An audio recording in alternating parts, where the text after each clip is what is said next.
Queridos amigos, y con qué gusto lo digo, así, queridos amigos, Estados Unidos, hablando de derechos humanos. Cuando empezó por exterminar a los antiguos habitantes de ese país, a su población autóctona, a su población indígena. ¿Quién puede olvidarse de aquella época y de aquella tradición de recolectar cueros cabelludos de indios?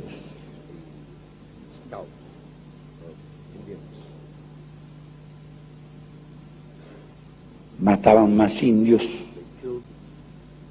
que búfalos y acabaron incluso con los búfalos.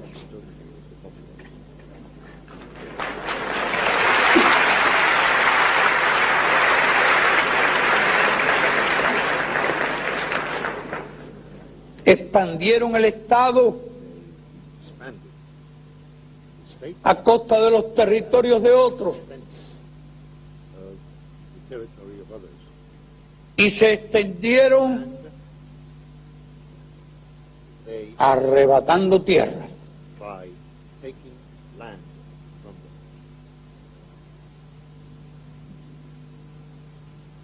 Y así despojaron a los vecinos de una forma o de otra de cuántas millones de kilómetros cuadrados de tierra. Solo a México le arrebataron más de la mitad de su territorio.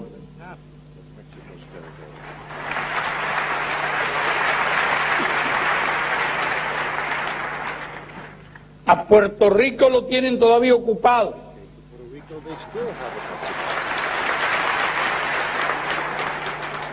A Cuba hace más de 150 años quisieron devorársela.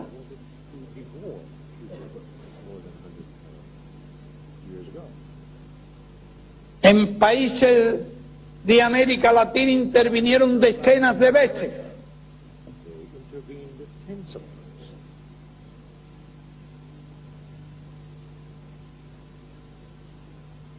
A Panamá le impusieron el canal.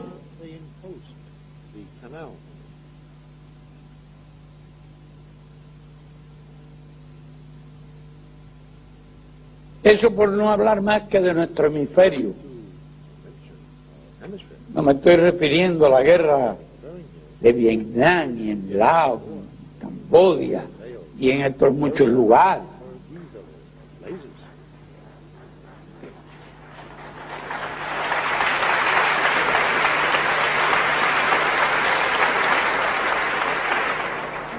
¡Qué historia!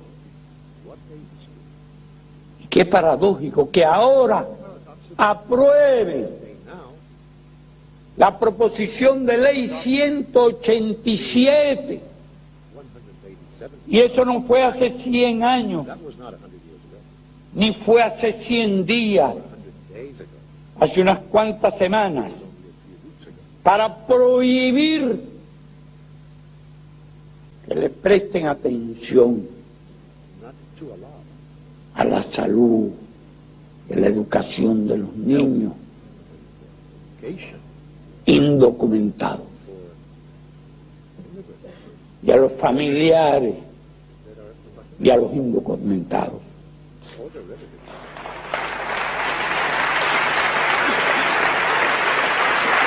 ¿Qué concepto, qué respeto por los derechos humanos son esos?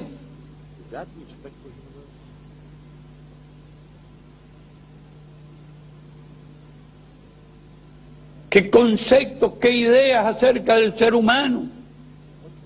¿Y cómo se puede concebir que un niño llegue enfermo y no se le atienda? Cuando se gastan, por otro lado, 300.000 millones de dólares en el presupuesto militar y en las armas más sofisticadas que se han concebido jamás.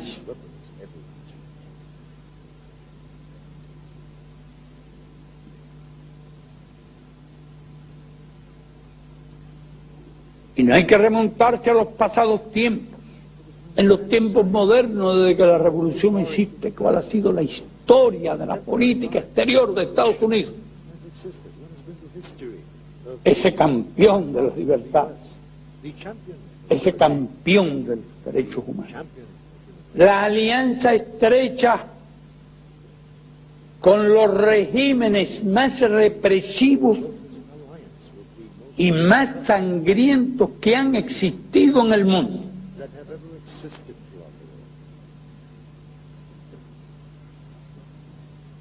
Si pensamos en Europa, recordamos que inmediatamente después de la Guerra Mundial se produjo la alianza de Estados Unidos con el fascismo español.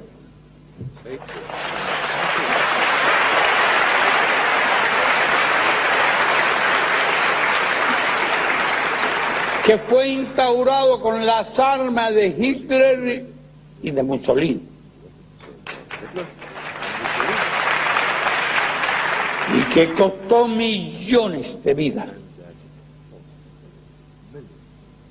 hasta el final.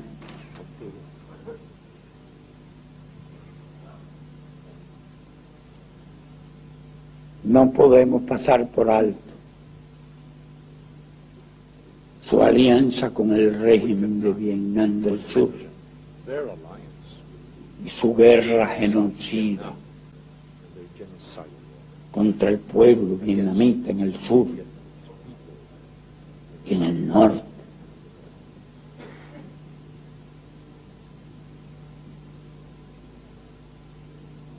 No podemos pasar por alto la guerra de Corea, país que fue totalmente arrasado, convertido en polvo. No podemos ignorar Hiroshima y Nagasaki.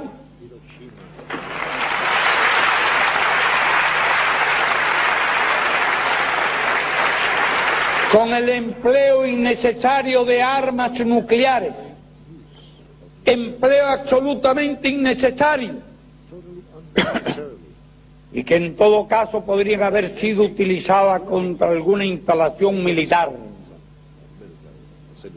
y que cayeron sobre poblaciones civiles de cientos de miles de habitantes para instaurar la era del terror atómico en el mundo. No podemos olvidar la alianza con Sudáfrica y el apartheid.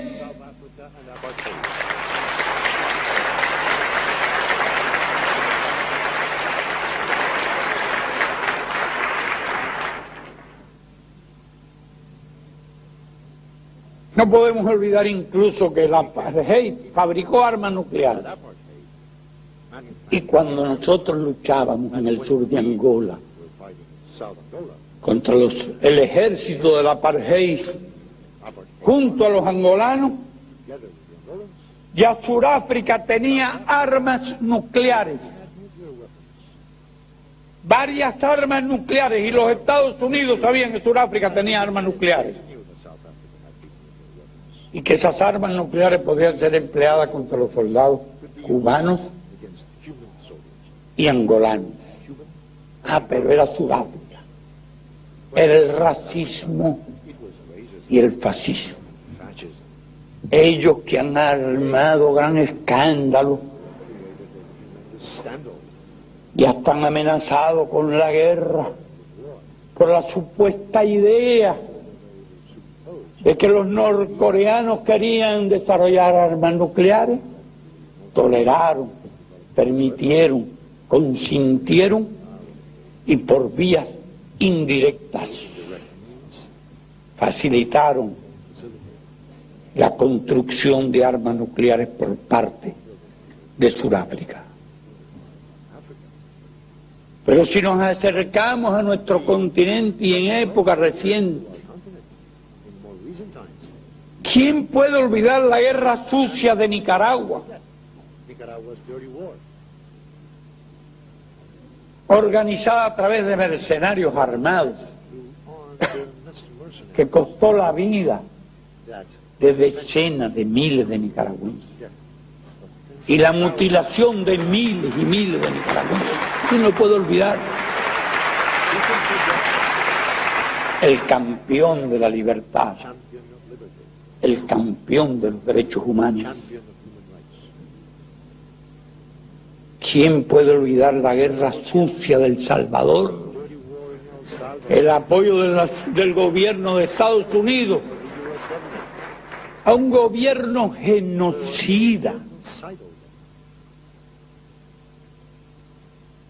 al que entregó miles de millones en armas sofisticadas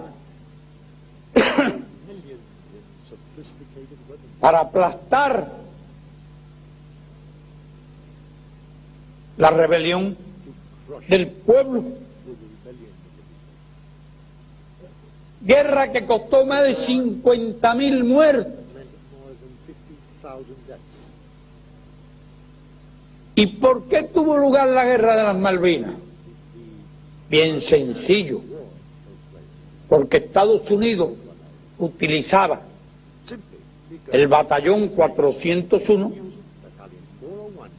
las fuerzas especiales en Argentina, para la guerra sucia contra Nicaragua y la guerra sucia en El Salvador. Y le prestaban tan brillantes y agradables servicios a Estados Unidos que se creyeron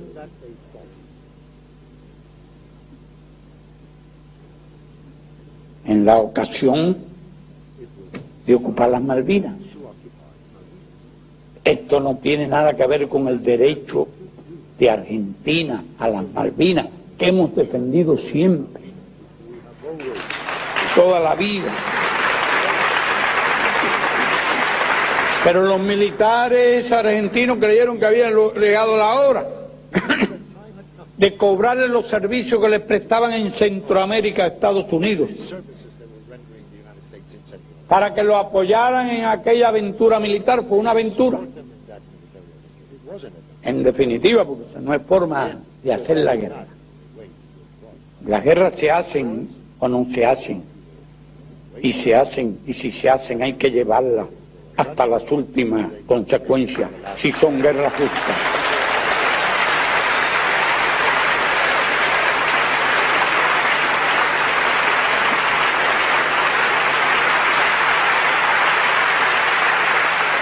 Invadieron las Malvinas, pero puestos Estados Unidos en la disyuntiva de escoger entre sus aliados y antecesores ingleses, y el gobierno militar argentino escogieron a los ingleses y los apoyaron.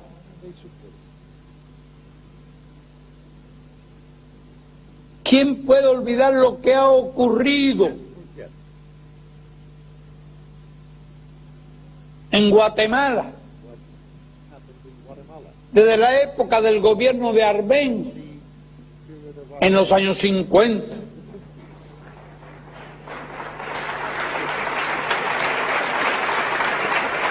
Donde un gobierno popular elegido por el pueblo intenta hacer una reforma agraria para ayudar a los campesinos y a las comunidades indígenas. Inmediatamente la guerra sucia, la invasión de mercenarios. ¿Y después qué ha pasado? ¿Y qué ha pasado hasta hoy? Más de 100.000 desaparecidos. Un país donde en decenas de años no existió la categoría de preso político, porque todo el mundo era desaparecido. Hasta hoy, ¿Quién suministró ese gobierno? ¿Quién suministró? ¿Quién lo entrenó? ¿Quién lo preparó? El campeón de la libertad, el campeón de los derechos humanos.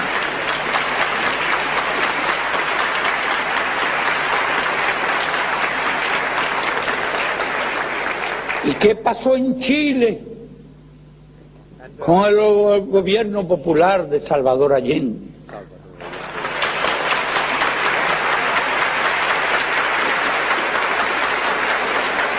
Contra él conspiraron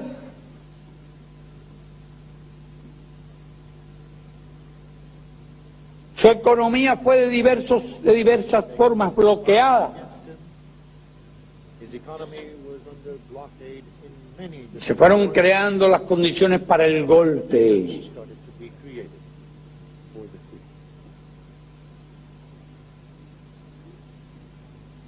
Que trajo al país miles y miles de desaparecidos y de asesinados.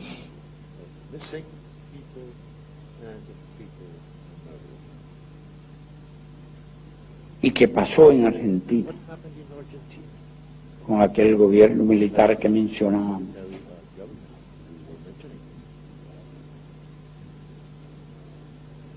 Se dice que como mínimo 15.000 desaparecidos.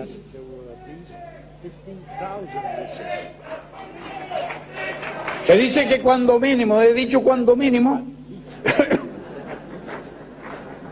porque no quiero que parezca que estoy exagerando. Y se afirma que fueron 30.000. Y que aquí algunos dicen que más. Pero consideremos esa cifra señalada como mínimo. Es que realmente son pocos. 15.000 desaparecidos.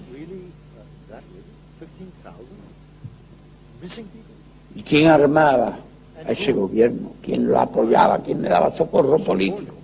¿Quién utilizaba sus servicios en Centroamérica?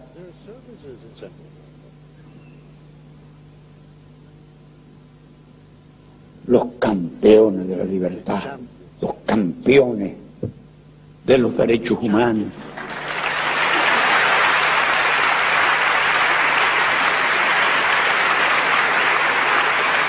¿Y qué pasó en Uruguay?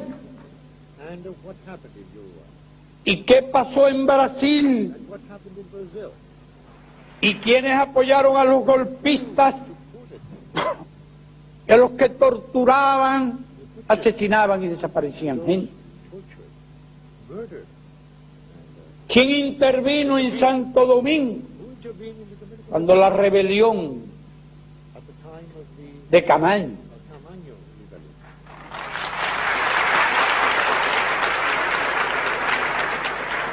¿Quién invadió Granada?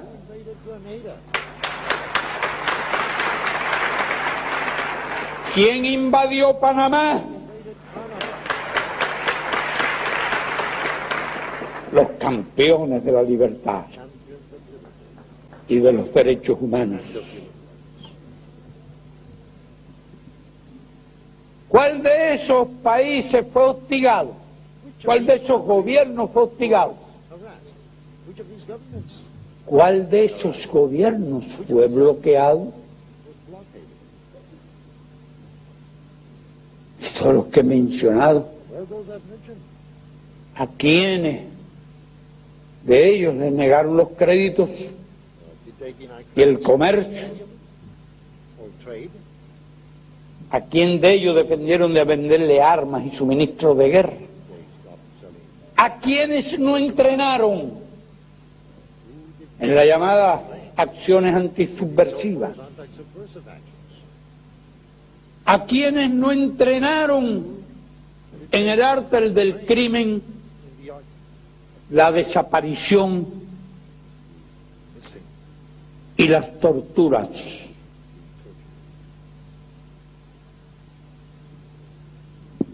Y esos son los que bloquean a Cuba, los que calumnian a Cuba, los que acusan a Cuba de violaciones de los derechos humanos para justificar sus crímenes contra nuestro pueblo,